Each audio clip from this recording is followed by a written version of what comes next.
بسم اللہ الرحمن الرحیم، السلام علیکم۔ امید ہے آپ لوگ بہت خیریت سے ہوں گے، اور معذرت کے ایک ولاگ 1-2 دن آپ کے لیے مس رہا، کیونکہ میں یہاں پر موجود ہوں امریکہ کے اندر، اور ہارورڈ یونیورسٹی میں ہوں۔ یہاں ایک بہت ہی اہم کانفرنس کل ہوئی ہے، جو کہ پاکستان سے متعلق تھی، اور پاکستان کا جو ایک پوٹینشیل ٹو پرفارمنس ایک موضوع کے تحت یہ پوری کانفرنس ہوئی، جس میں کہ یہاں سے بہت اہم جو انٹیلیجنشیا کے لوگ تھے، جو انٹلیکچوئلس ہیں، وہ یہاں پہ آئے، سینیٹرز ان کے، امریکی کانگریس کے، اس کے ساتھ ساتھ پاکستان سے ہنا ربانی کھر، اورنگزیب صاحب جو محمد اورنگزیب ہمارے وزیر خزانہ ہیں، عاطف میاں صاحب تھے یہاں پہ، اور پھر بہت بڑے بڑے نام جو کہ یہاں پہ کام کر رہے تھے۔ میں بھی یہاں پہ مندوب کی حیثیت سے پاکستان کی صحافت کے حوالے سے میں نے ایک میرا 1-on-1 یہاں پہ ایکسکلوسیو میری بات چیت ہوئی، اور بڑی زبردست یہ کانفرنس رہی ہے، جس میں کہ پاکستان کے جو یہ اسٹوڈنٹس اور یہاں جو آرگنائزرز ہیں، انہوں نے ایک بڑا اہم کردار ادا کیا، اور وہ بڑے مستحق ہیں اس بات کے کہ ان کو مبارکباد دی جائے۔ بہرحال اس وقت جو جہاں سے میں نے کچھ خبریں بھی جو ہیں وہ دیں، کیونکہ میں بالکل اس وقت راستے میں تھی جب اسلام آباد کے اندر جو ہے مذاکرات کا آغاز ہونے والا تھا، پھر وہ مذاکرات ہوئے بھی، اور کچھ خبریں یہاں سے ہم نے واشنگٹن سے بھی کی، اور پھر جے ڈی وینس کی گفتگو تو آپ نے سنی بھی۔ لیکن جو اصل بات ہے وہ یہ ہے کہ اب ان مذاکرات پہ، جس کو کہ بہت سارے لوگ کہہ رہے ہیں کہ یہ ایک بے نتیجہ ثابت ہوئے، یا ان کا کوئی نتیجہ نہیں نکلا، ایسا ہو ہی نہیں سکتا کہ 21 گھنٹے کی گفتگو ہوئی ہو اور اس کا کوئی نتیجہ نہ نکلا ہو۔ تو میرا خیال ہے کہ اس وقت پاکستان کا جو کردار تھا اس جنگ کو رکوانے کے لیے، جو کہ World War III کی طرف دنیا بڑھ رہی تھی، اس کو رکوانے کے لیے جو پاکستان کا کردار تھا، وہ اب پوری دنیا اس کو تسلیم کر چکی ہے۔ اور نہ صرف یہ، بلکہ اس وقت یہاں یہ جو کانفرنس تھی، اس کے اندر بھی جتنے بھی مندوبین تھے، انہوں نے پاکستان کے کردار کو سراہا، پاکستان کی کوششوں کو، کاوشوں کو، پاکستان کی پولیٹیکل لیڈرشپ کو، پاکستان کی ملٹری لیڈرشپ کو یہاں پر بے تحاشا لوگوں نے سراہا، اور پہلی مرتبہ یہاں پر ہر مندوب نے، ہر شخص نے پاکستان کو مبارکباد دی، اور یہاں جتنے اسٹوڈنٹس تھے انہوں نے پاکستان کے ہونے پر اپنے آپ کو جو ہے وہ کہا کہ یہ قابل فخر بات ہے۔ اب آتے ہیں خبروں کی طرف کہ امریکی جو یہ سارا وفد جو ہے واپس گیا، اور اس دوران بہت ساری بات چیت ہوئی بھی ہے، اور بہت ساری معاملات کے اوپر جو ہے، چونکہ آبنائے ہرمز کا کھلنا امریکہ کے مذاکرات کے لیے ایک اہم پوائنٹ تھا، اور اس کے ساتھ ساتھ صرف یہ نہیں بلکہ یورینیم کی افزودگی، اور جو بات کی ہے جے ڈی وینس نے کہ ہم کسی نتیجے پہ نہیں پہنچ سکے، لیکن جو میری اطلاعات ہیں وہ یہ ہیں کہ ابھی تک اسلام آباد کے اندر اس مذاکرات کا فالو اپ جو ہے وہ ہو رہا ہے، اور 2 اہم شخصیات جو گئی تھیں وہ ابھی تک وہاں پر موجود ہیں، شاید اگلے چند گھنٹوں میں واپس چلی جائیں، لیکن ان کا وہاں پر ہونا اس بات کا ثبوت ہے کہ اگلے مرحلے کی تیاری جو ہے وہ کی جا رہی ہے۔ جو عباس اراغچی صاحب نے اسٹیٹمنٹ دیا ہے وہ بہت اہم ہے۔ انہوں نے یہ کہا کہ بالکل ایم او یو کے سائن کرنے پر ہم پہنچ چکے تھے کہ جب جو واشنگٹن ہے اس کی طرف سے ایسی چیزیں سامنے آئیں جو کہ جس نے اس کو بے نتیجہ اس کو ثابت کیا۔ میرا خیال ہے کہ یہ بہت ہی اہم سٹیٹمنٹ ہے، اور اس کی وجہ یہ ہے کہ جو آبنائے ہرمز کے کنٹرول کے حوالے سے بات ہو رہی تھی، جس میں کہ جوائنٹ پیٹرولنگ کی بات تھی، اس میں ظاہر ہے میں نے بھی یہ خبر بریک کی تھی، بلکہ بعد میں الجزیرہ نے بھی یہ خبر دی کہ جوائنٹ پیٹرولنگ سعودی عربیہ اور پاکستان کی جو ہے اس کے اوپر بات ہو رہی تھی۔ ظاہر ہے یہ ساری باتیں ابھی ہو رہی ہیں، حتمی کچھ بھی نہیں ہے، اس بات کے امکانات ہیں کہ اس معاملے کے اوپر بات ہو، اور اس کے لیے اب یہ خبر کنفرم یعنی ذرائع یہ بتا رہے ہیں کہ آئندہ چند دنوں کے اندر جو ہے وہ وزیر اعظم پاکستان سعودی عرب جائیں گے۔ یہ بھی میں نے جو ہے یہ اس کے اوپر بھی بات ہوئی تھی کہ یہ سعودی عرب جائیں گے، ترکیے جائیں گے، ایک تو جو نیکسٹ راؤنڈ آف ڈسکشن ہے یا ڈائلاگ ہے اس کے لیے وہ اپنی ایک جو رستہ ہے وہ بنائیں گے، اور دوسرا ساتھ ساتھ میں اس آبنائے ہرمز کے حوالے سے بھی جو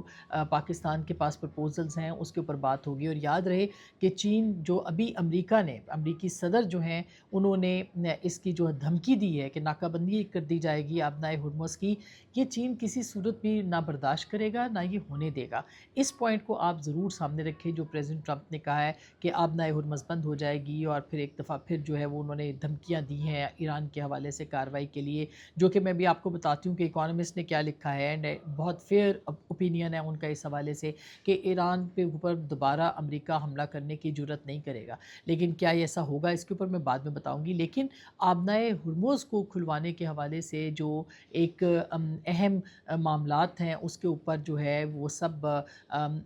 یہ چیزیں جو ہے وہ طے ہوں گی آنے والے دنوں کے اندر۔ ٹیبل کے اوپر یہ بات ضرور یعنی جو کہا جا رہا ہے کہ امریکی جو ڈیلیگیشن تھا وہ باقر قالیباف صاحب کی جو گفتگو تھی جو کہ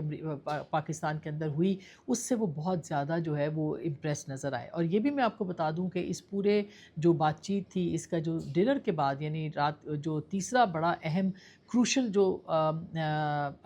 تھا، اس میں ایک پاکستان کی اہم ترین شخصیت ظاہر ہے فیلڈ مارشل صاحب کی طرف اشارہ ہے، وہ اس میں موجود تھے اور ان کا ایک بہت ہی زبردست کردار بھی اس میں دیکھنے کو ملا ہے۔ چین کی طرف سے بھی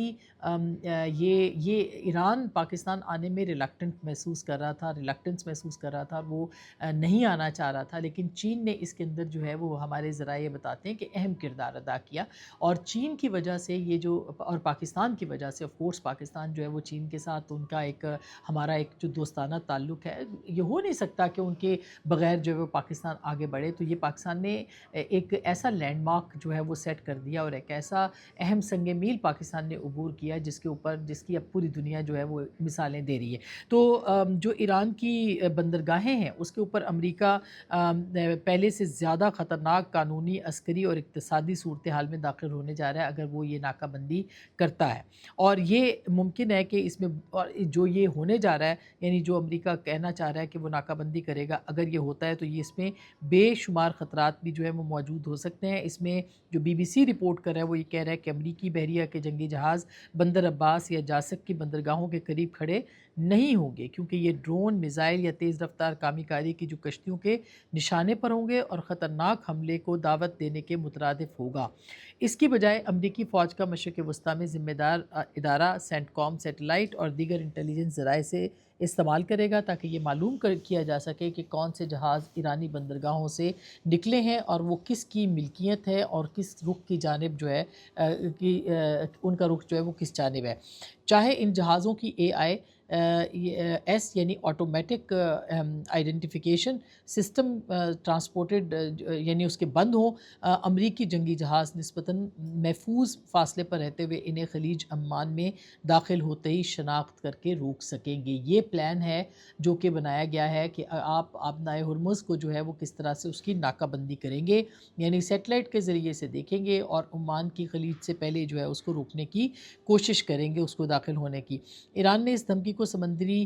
قزاقوں کی کارروائی سے تشبیہ دی ہے، یعنی وہی الزام جو اس سے پہلے آبنائے ہرمز کو محدود کرنے پر لگایا گیا تھا۔ اسلامی جمہوریہ ایران نے دھمکی دی ہے کہ وہ پڑوسی خلیجی عرب بندرگاہوں کے خلاف سخت کارروائی کرے گا۔ اس کے ساتھ ساتھ ایران کے اتحادی اور چین روس کا سوال بھی اٹھتا ہے کہ کیا امریکہ اس بات کے لیے تیار ہوگا کہ کسی چینی ملکیت والے جہاز یا کارگو کو روک کر قبضے میں لے سکے، اور اگر چین جس کا فوجی اڈہ جبوتی میں قریب ہی موجود ہے فیصلہ کرتا ہے کہ وہ اپنے جہازوں کو مسلح بحری اسکواڈ کے ساتھ تحفظ فراہم کرے گا تو پھر صورتحال کیا رخ اختیار کرے گی۔ یہ بالکل درست بات ہے کہ چین یہ ہونے نہیں دے گا، کیونکہ 13% جو کروڈ آئل ہے وہ ایران کا چین کو جاتا ہے، اور یہ رستہ روکنے کا مطلب یہ ہے کہ امریکہ براہ راست چین کو دھمکی دے رہا ہے اور چین کا رستہ روکا جا رہا ہے۔ امریکہ کے لیے یہ ناکہ بندی کرنا آسان نہیں ہوگا۔ ایک تو فوجی اعتبار سے جو کہا جا رہا ہے کہ ایران کے پاس ایسی صلاحیت موجود ہے کہ وہ اس کا مقابلہ کر سکتے ہیں اور ان کو تباہ کر سکتے ہیں۔ دوسرا یہ ہے کہ اگر وہ سیٹلائٹ کے ذریعے سے کرے اور خلیج عمان کے پاس جا کے تو ان کو روکنے کی کوشش کرے تو چین کے بھی جہاز وہاں پہ موجود ہیں جبوتی کے قریب، تو یہ ایک اہم جنگ جو ہے یا ایک اہم مرحلہ جو ہے وہ ہو سکتا ہے۔ اسی پہ جو انہوں نے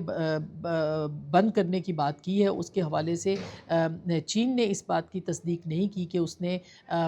اس کے اوپر جو مختلف معاملات ہیں، ظاہر ہے کہ اس کی اصل اہمیت جو ہے وہ اس وقت آبنائے ہرمز کی ہے، جو کہ سعودی عرب، ایران اور متحدہ عرب امارات سمیت خلیجی ممالک کی توانائی کے فراہمی کا کلیدی کردار جو ہے وہ ادا کرتا ہے۔ اور چین کی جو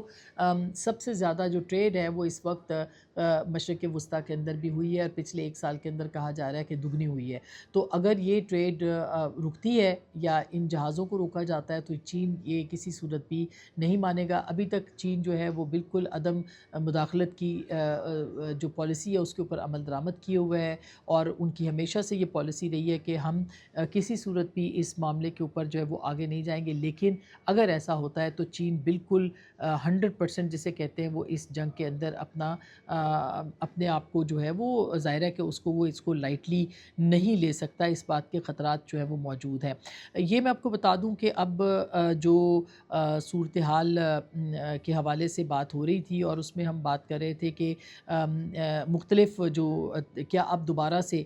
جنگ جو ہے وہ ہوگی یا نہیں ہوگی. یہ بہت اہم ہے کہ اس کے اوپر جو ہے وہ جنگ کے حوالے سے کس طرح سے جو دنیا ہے اس کو کس طرح سے کس نظر سے دیکھ رہی ہے کہ آیا یہ جنگ اب دوبارہ بھی شروع ہو سکتی ہے کہ نہیں ہو سکتی ہے. اس کے اوپر آج بہت ہی اہم جو ہے وہ اکانومسٹ نے چھاپا ہے، اور اکانومسٹ جو ہے وہ یہ کہتا ہے کہ ٹرمپ دوبارہ جنگ کی طرف نہیں جائیں گے. وہ سمجھ چکے ہیں کہ انہیں جنگ شروع ہی نہیں کرنی چاہیے تھی، اور یہ اکانومسٹ نے لکھا ہے. کسی اور اخبار نے لکھا ہوتا تو ہم شاید اس کے اوپر وہ کرتے، لیکن انہوں نے صاف لکھا ہے کہ امریکی صدر ڈونلڈ ٹرمپ ایران کے خلاف دوبارہ جنگ کی طرف نہیں جائیں گے. وہ سمجھ چکے ہیں کہ انہیں یہ جنگ شروع نہیں کرنی چاہیے تھی، اور اکانومسٹ کے مطابق ہر جنگ کم از کم اس کسی ایک کی شکست ہوتی ہے، اور اگر ایران میں جاری جنگ میں سیز فائر سے جنگ کا خاتمہ ہوا تو سب سے بڑی شکست کھانے والے صدر ٹرمپ ہوں گے. ایران کے خلاف اس جنگ نے امریکی طاقت کو چلانے کے نئے طریقے کے لیے صدر ٹرمپ کے ویژن کی کمزوری کو ظاہر کر دیا ہے، اور ٹرمپ دوبارہ جنگ کی طرف نہیں جائیں گے. وہ سمجھ چکے ہیں کہ انہیں یہ جنگ شروع ہی نہیں کرنی چاہیے تھی. رپورٹ کے مطابق امریکی صدر ٹرمپ کے ایران کو تباہ کرنے کی دھمکیوں سے بھرپور اشتعال انگیز بیانات اب بھی ایسے لگتا ہے کہ وہ اپنی پسپائی کو مضبوط ظاہر کرنے کی کوشش کر رہے ہیں، یعنی ہارنے کے باوجود اپنے آپ کو مضبوط کوشش کر رہے ہیں. وہ ہار چکے ہیں. ٹرمپ جانتے ہیں کہ نئی جنگ منڈیوں میں خوف و ہراس پیدا کرے گی، اور سنہری دور کے دعووں کے بعد وہ خود کو مضحکہ خیز بنا سکتے ہیں. ٹرمپ کے 3 بڑے مقاصد مشرق وسطیٰ کو زیادہ محفوظ خوشحال بنانا، ایرانی حکومت کا خاتمہ اور ایران کے مستقل جوہری طاقت بننے سے روکنا بڑے حد تک پورے نہیں ہو سکے ہیں. ایران کے پاس پیچھے ہٹنے کی وجوہات ہیں. ان کے رہنما مسلسل نشانے بن رہے ہیں. توانائی اور نقل و حمل کے وسیع پیمانے پر تباہی سے ملک کو جو ہے وہ چلانا مشکل ہو گیا ہے. تو ایک طرح سے امریکہ جو ہے اس کے اندر اسرائیل کے بارے میں بھی اخبار یہ لکھتا ہے کہ رائے منفی ہوتی جا رہی ہے، جس سے اس کی پوزیشن مضبوط کمزور ہو سکتی ہے. یہ جنگ ظاہر کرتی ہے کہ صرف طاقت ہی نہیں ہوتی. اگرچہ امریکہ کی فوجی برتری واضح تھی، ایران نے محدود وسائل کے ساتھ غیر متوازن جنگ لڑی. بغیر حکمت عملی کے طاقت کے استعمال نے امریکہ کی طاقت کو کمزور کر دیا ہے. اور یہی وہ پوائنٹ ہے جس کی وجہ سے صدر ٹرمپ کے جو انسیکیورٹیز ہیں ان کی وجہ سے جے ڈی وینس جو کہ اسلام آباد میں موجود تھے اور اپنی جو صلاحیتیں تھیں ان کو بروئے کار لاتے ہوئے وہ کسی نتیجے پہ پہنچ چکے تھے. لیکن یہ یاد رکھیں کہ ہر ملک کی ایک انٹرنل پالیٹکس بھی ہوتی ہے. تو اس بات کا امکان موجود ہے کہ جے ڈی وینس کو اگر کچھ طے پاتا تو اس کا کریڈٹ جو تھا وہ جے ڈی وینس کو جاتا. شاید اسی وجہ سے ان کو واپس بلایا گیا. یہ ایک لاؤڈ تھنکنگ ہے، لیکن یہاں پر جو امریکہ کے اندر فضا ہے وہ یہ ہے کہ جے ڈی وینس جو تھے جو ہیں وہ انہوں نے مخالفت کی تھی اس جنگ کی، اور ان کے پاس اس بات کے ثبوت یا اس بات کا ایک اظہار تھا کہ اگر یہ جنگ امریکہ لڑتا ہے تو اس کو نقصان ہو سکتا ہے، اس کو شکست ہو سکتی ہے. اب یہ اکانومسٹ جیسے اخبار لکھ رہے ہیں کہ پریزیڈنٹ ٹرمپ اب ایران کے اوپر دوبارہ حملے کی جرات نہیں کرے گا، اور ساتھ میں یہ کہ پریزیڈنٹ ٹرمپ جو ہیں وہ ان کو کیا خطرات، ان کی جو پالیٹکس ہے اس کو کیا خطرات ہے، اور اس کے ساتھ ساتھ جو فوجی برتری ہے امریکہ کی واضح طور پر جو تھی اس کو نقصان پہنچ چکا ہے. ان کے جو مقاصد تھے وہ حل نہیں ہو سکے. یہ امریکہ میں بات ہو رہی ہے. تو اب ظاہر ہے اگلی جو ہمارے پاس اطلاع ہے وہ یہ کہ اگلے جو مرحلے کی تیاری ہے وہ تیاری ہے، اور اس کے لیے پاکستان اپنا کردار ابھی بھی ادا کر رہا ہے. اور پاکستان جو ہے وہ آگے جا کے ہو سکتا ہے کہ یہ اگلا جو وینیو ہو وہ اسلام آباد نہ ہو سکتا ہے کہ اگلا وینیو مصر ہو، ترکی ہو. لیکن پاکستان جو ہے وہ اس کے لیے ایک اہم سنگ میل جو ہے اس کے طور پر اپنے آپ کو ثابت کر چکا ہے کہ کس طرح سے پوری دنیا جب تیسری جنگ عظیم کے سامنے کھڑی تھی، ایران کی تہذیب کو مٹانے کی امریکہ بات کر رہا تھا، پاکستان نے اس جنگ کو رکوایا ہے، اور اس جنگ میں اب ظاہر ہے کہ اس کے اوپر اگلے مرحلے کے لیے تیاری کی جا رہی ہے. تو یہ ہے وہ اب تک کی اپڈیٹ جو کہ ہم نے آپ کو دینی تھی. آپ ہمارے ولاگ ضرور دیکھیں, کسی بھی وقت پر آئیں, تھوڑا سا آگے پیچھے کچھ دنوں کے لیے ہوگا, لیکن یہ ہے کہ ہم جلدی آپ کے پاس دوبارہ واپس آئیں گے اور اپنے اپنے ٹائم کے اوپر بھی پروگرام کریں گے. دیکھنے کا, ساتھ رہنے کا بہت بہت شکریہ. اللہ نے کے بعد.